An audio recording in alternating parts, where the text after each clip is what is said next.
Assalamualaikum guys, ya seperti biasa kali ini Mimin akan bahas film yang unik-unik. Film kali ini berjudul Black Crab yang rilis di Netflix tahun ini. Film barat ini mengisahkan kondisi perang di tengah semakin membekunya bumi akibat awan nuklir.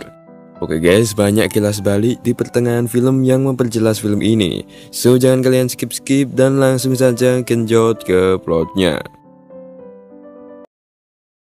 Berlatar di Swedia. Awal film menampilkan seorang janda satu anak. Mereka bernama Ed, lalu putri tercintanya yakni Vanya. Saat itu tampak situasi kritis di mana radio menyiarkan bahwa dunia akan berakhir dalam 5 tahun ke depan karena telah terjadi kesalahpahaman antara dua kubu yang mengakibatkan potensi terjadinya perang mengerikan. Saat itu mereka terjebak macet di lorong jalan. Lalu tiba-tiba sekelompok tentara bersenjata mendadak menyerang para pengendara. Sontak semua pun berhamburan. Namun Ed mencoba meyakinkan Vanya untuk tetap tenang dan bersembunyi di dalam mobilnya. Sayangnya kelompok tentara itu menggeledah semua mobil di sana, sehingga pada akhirnya Ed dan Vanya tertangkap. Dan di menit itu juga mereka pun terpisah. Setelah beberapa tahun kemudian, Ed telah terlatih menjadi anggota keamanan yang berkeliling dari kota ke kota. Ed bertugas untuk mengumpulkan beberapa mayat dan beberapa warga dari tiap kota melalui kereta api menuju tempat pengungsian, di mana kondisi beberapa wilayah telah terkontaminasi oleh debu radioaktif akibat pengeboman yang sebelumnya berlangsung. Ed sampai di pengungsian dan melihat beberapa foto para remaja yang hilang. Ketahui bahwa para tentara telah membawa remaja untuk dijadikan prajurit perang secara paksa. Ed diambil seorang wanita yang telah kehilangan putranya, lalu menanyakan keberadaannya kepada Ed. Karena termasuk dalam anggota keamanan, Ed sempat takut memberikan kebenaran bahwa putra wanita itu telah dikirim untuk dijadikan tumbal perang dan tak akan pernah kembali. Namun Ed tiba-tiba teringat dengan Vanya ketika ia diberikan sup kepiting hitam, dimana karena hal itu Ed menjelaskan bahwa putranya tak akan kembali dan menyuruhnya untuk terus kabur menuju selatan karena para tentara itu tak akan henti-hentinya menculik para remaja yang ada. Seorang komando yang bernama Letnan Nailen tiba-tiba datang memotong penjelasan Ed itu. Ed dipanggil dan diperingatkan oleh Nailen untuk tidak memberitahu rahasia itu kepada para pengungsi. Karena tentunya hal itu akan menyebabkan pemberontakan para pengungsi. Letnan Nailen dan Ed baru saja bertemu. Sebelumnya, Ed telah menerima undangan perekrutan sebuah misi terakhir yang dikirim Letnan Nailen. Setelah menunjukkan bukti undangan itu, Ed pun dibawa oleh Nailen untuk mengambil sebuah kotak rahasia menuju sebuah wilayah. Ketika di tengah jalan, Ed melihat gedung-gedung yang hancur akibat pengeboman. Pemandangan para warga yang terlantar juga menghiasi matanya. Tak hanya itu, banyak juga dari pengungsi yang digantung di atas jembatan sebagai contoh hukuman bagi pemberontak. Setelah perjalanan, Letnan Nailen memberhentikan truknya di tengah perkampungan, di mana ia mengaku bahwa itu ialah markas rahasia negara. Ed diperingatkan untuk tak beranjak dari mobilnya, sedangkan Nailen pergi mengambil sesuatu menuju sebuah rumah. Ed penasaran dengan lingkungan sekitar, berharap juga ia akan menemukan putrinya yang telah lama terpisah. Sesaat setelah keluar mobil, para warga mendadak mengepungnya untuk meminta makanan. Situasi semakin memanas saat seseorang menodongkan senjata ke arahnya. Untungnya Ed memiliki skill yang tak dapat diremehkan, dan akhirnya pertarungan pun dimulai.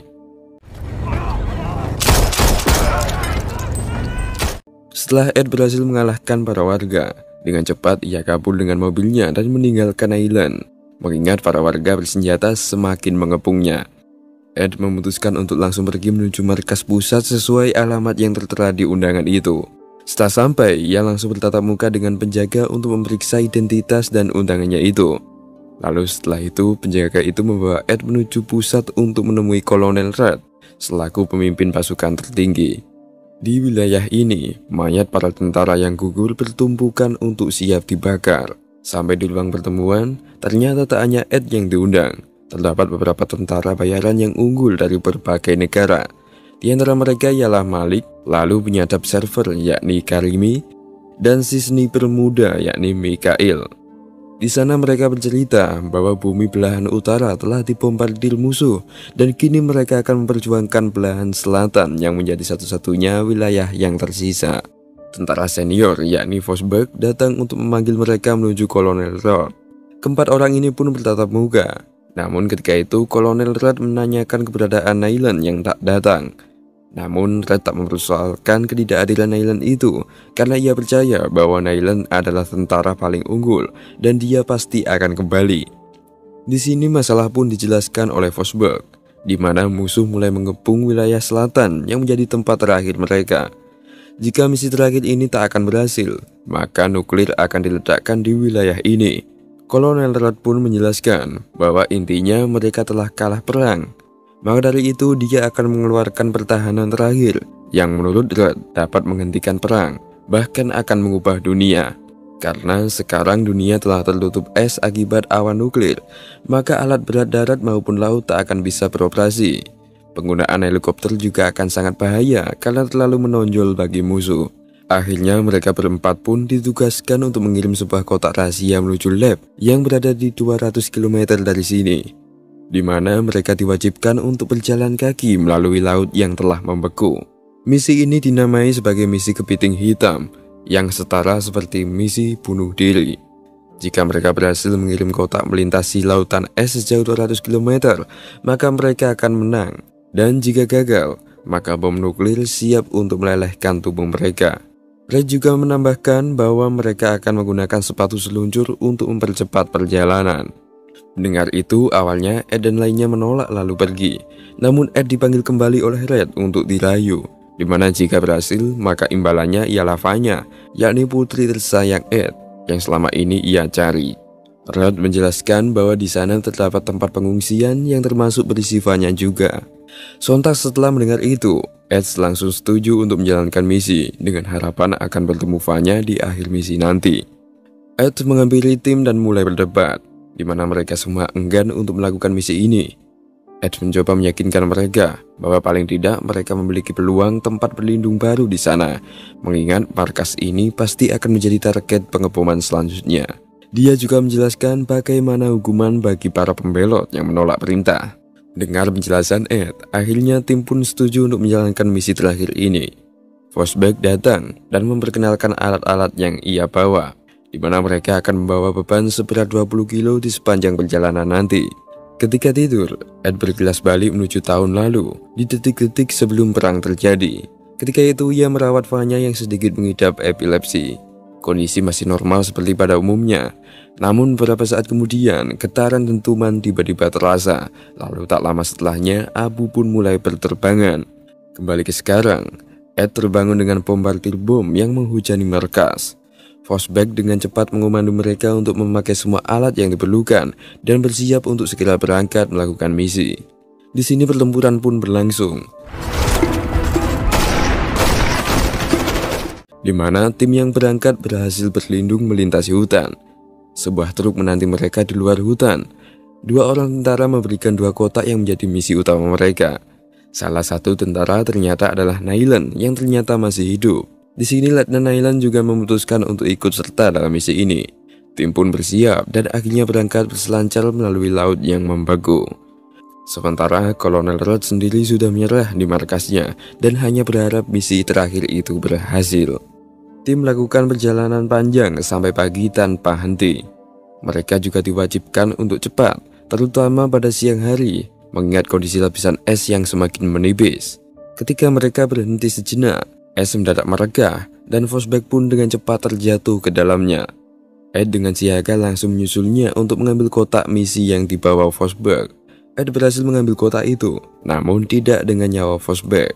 Hampir juga Ed lemas karena dinginnya air, namun pada akhirnya ia berhasil selamat. Dan selanjutnya mereka terus melanjutkan perjalanan sampai sore hari. Tak jauh dari posisi mereka, terdapat pulau kecil beserta sebuah rumah yang nampak kosong. Kondisi kering rumah itu mereka manfaatkan untuk menghangatkan tubuh Ed yang hampir terkena hipotermia. Di sini mereka istirahat untuk membahas langkah selanjutnya. Namun perbincangan mulai memanas ketika Ed dan Nayland mendebatkan soal pemimpin misi ini. Ed merasa bahwa misinya telah diambil alih oleh Nayland. Namun tim pun pada akhirnya sepakat untuk mematuhi Nayland karena pangkat seniornya. Kejadian ini membuat Ed bergelas balik di pasca setelah meledaknya bom nuklir. Saat itu, Ed dan Vanya berkelana menyusuri kota-kota yang sepi untuk menjarah makanan. Dan pada saat itu juga salju pun mendadak turun karena efek ledakan. Kembali ke sekarang, Ed terbangun setelah mendengar percakapan radio yang dilakukan oleh Karimi. Dan sesaat kemudian, helikopter mendadak menyerang keberadaan mereka. Saat mereka bersembunyi, Ed mengancam Karimi dan menuduhnya sebagai pengkhianat. Ia mengklaim bahwa Karimilah yang telah memanggil musuh melalui komunikasi radio. Namun Karimi mengaku bahwa dia hanya berkomunikasi dengan pacarnya yang berada di markas lain. Malik pun emosi dan menghajar Karimi. Namun musuh tiba-tiba mendekat. Untungnya musuh kembali pulang setelah menyusuri wilayah ini. Di sini Nailan memberi kesempatan kedua pada Karimi dan melarangnya untuk membawa senjata dan berkomunikasi. Mereka memutuskan untuk melanjutkan perjalanan setelah kondisi aman. Sampai pada malamnya mereka menjumpai menara yang membeku, yang menandakan terdapat sebuah desa yang telah tenggelam dan membeku di sana. Tim terkejut mendengar suara gelembung di bawah es, yang ternyata itu adalah suara bangkai ribuan orang yang telah membeku. Tampaknya satu penduduk di sana telah tewas semua. Nailan memperingatkan untuk mematikan senter karena terlalu bahaya bagi mereka. Pada akhirnya mereka pun melanjutkan perjalanan. Belum lama mereka berjalan, helikopter mendadak datang untuk menyerang tim. Ternyata benar, senter yang mereka nyalakan telah mengundang musuh. Mereka pun berpencar, namun apesnya helikopter itu terus mengejar Ed. Kondisi gelap mempersulit aksi helikopter itu, sehingga akhirnya Ed berhasil berlindung. Setelah helikopter itu pergi, tim pun kembali berkumpul dan mereka berhasil selamat.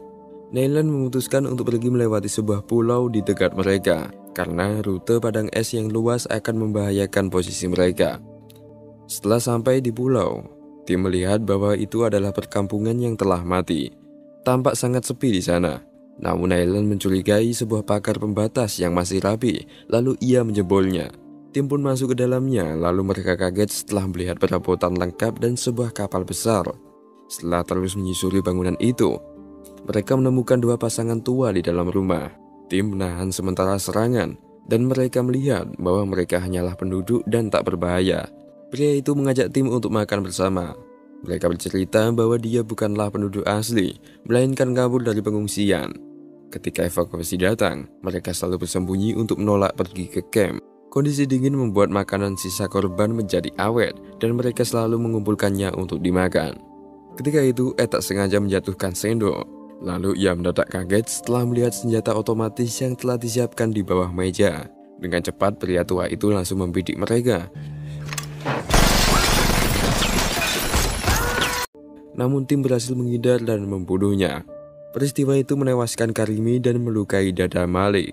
Namun di sini Malik mencoba menyembunyikan luka parahnya itu. Tim pun memutuskan untuk bergegas pergi dan meninggalkan mayat Karimi.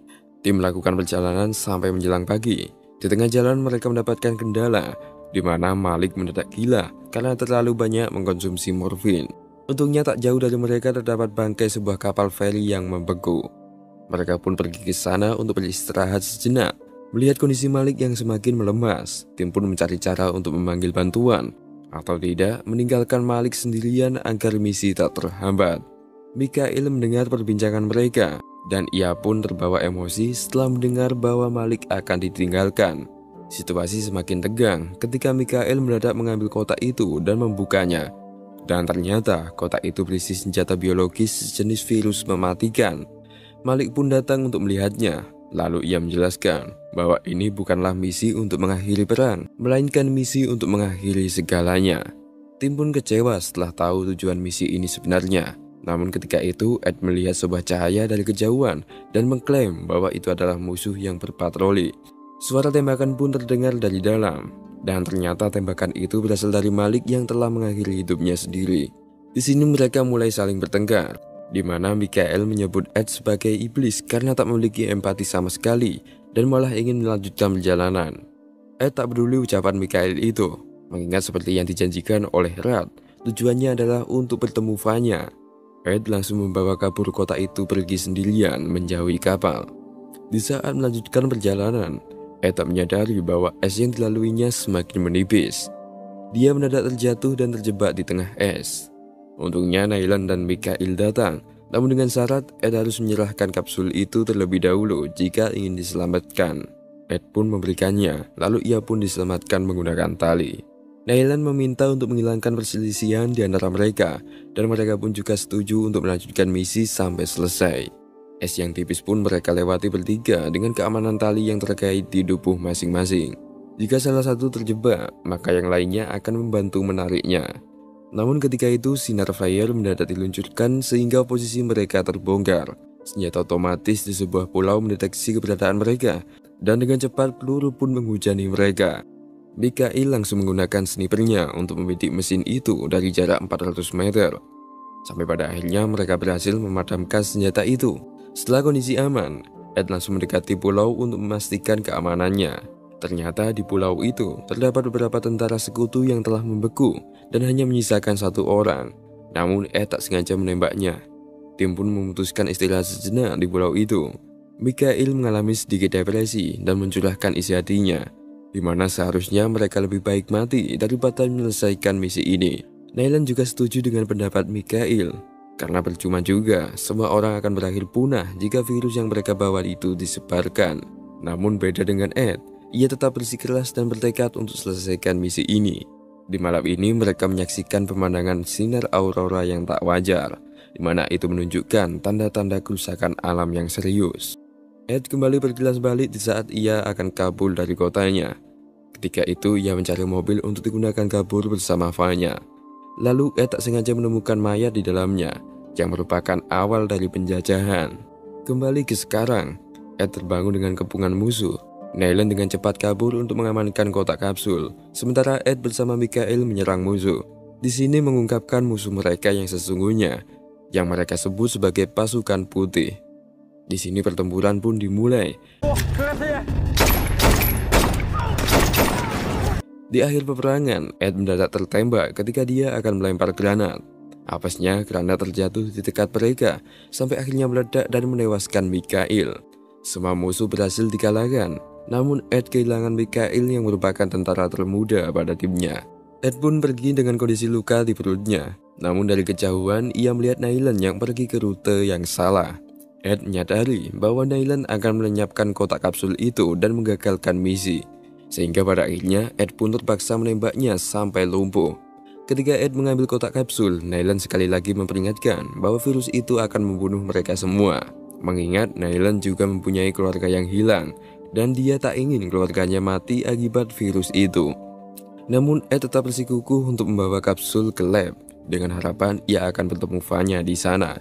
Tak jauh dari lokasi Naylan, Ed mendadak berhalusinasi karena serangan hipotermia. Dia dihantui dengan para timnya yang telah gugur, yang terus menyalahkannya karena telah membawa virus itu.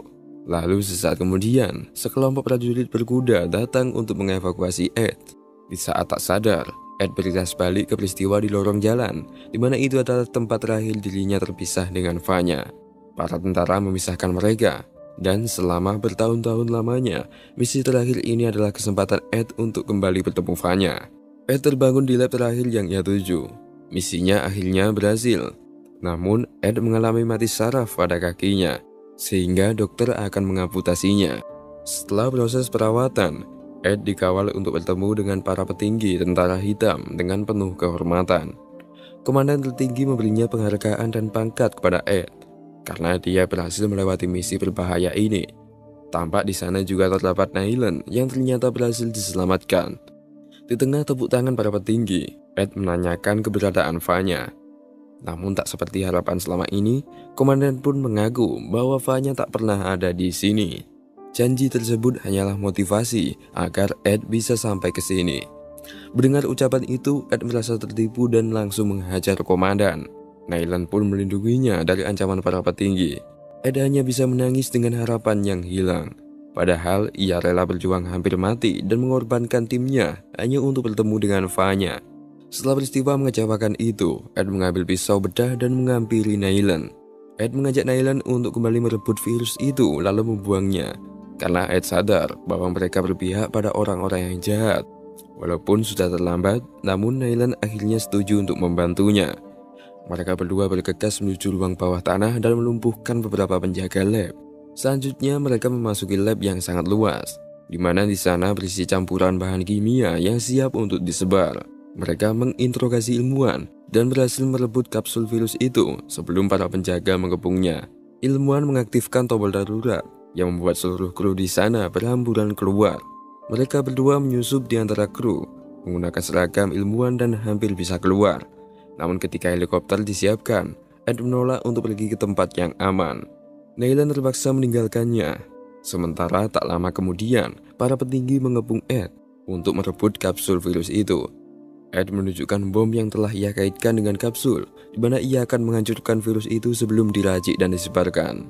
Komandan merayunya bahwa dengan memusnahkan umat manusia, mereka bisa memulai hidup baru. Mereka akan berlindung di bunker yang telah disiapkan ketika virus disebar. Di sini Ed tak peduli lagi dengan ucapannya. Yang ia harapkan hanya Vanya. Ed yakin bahwa Vanya masih hidup di luar sana, dan ia tak ingin jika Vanya akan mati terkena virus ini. Pada menit terakhir, Ed menjatuhkan diri lalu menekan bom itu. Bersamaan dengan hancurnya cairan virus dan tubuhnya, peristiwa tragis itu disaksikan oleh Neyland yang telah terevakuasi. Misi terakhir yang menjadi kartu as mereka pun gagal di tengah bumi yang terus membeku akibat efek dari bombardir nuklir. Film pun ditutup dengan bayangan Ed yang kembali bersatu dengan Vanya. Dan itulah akhir dari film Black Crab tahun 2022. Oke guys, film ini menunjukkan bagaimana harapan seseorang akan mengorbankan segalanya. Keinginan dan tujuan yang kuat adalah celah manusia agar bisa ditunggangi dan dimanfaatkan. Motivasi sangatlah penting, namun terkadang keberhasilan tak menjamin kepuasan, melainkan kekecewaan. Balik lagi, itu semua tergantung apa target kita dan apa yang kita inginkan. Kita berhasil di mata orang lain, namun belum tentu semua pencapaian yang orang lihat adalah keinginan kita sebenarnya. Jadi teruslah berjuang dan jangan terlalu berharap lebih agar kita tak berakhir kecewa nantinya. Dan jangan lupa mensyukuri apa yang kita capai sekarang guys. Oke, terima kasih dan sampai jumpa di sesi selanjutnya.